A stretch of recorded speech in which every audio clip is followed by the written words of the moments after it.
गंदी नस्ल के रंग है ये किसके हैं? क्या ये रंग तेरे हैं?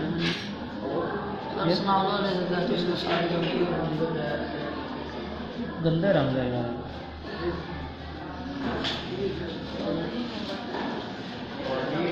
सारे साथ उसने एक दूसरे का मिक्स कर मिक्सिंग वाला प्रॉब्लम नहीं है, ये ऐसे ही खास नस्ल कहने लगते हैं। दूसरे जो अब्दुलरहमान के पास तो वो सही।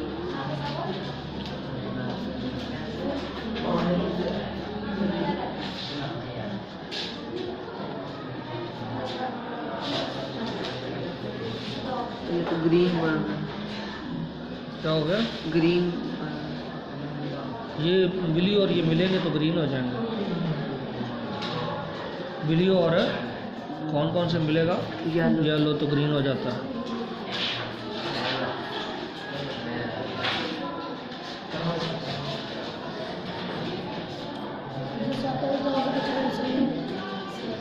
जी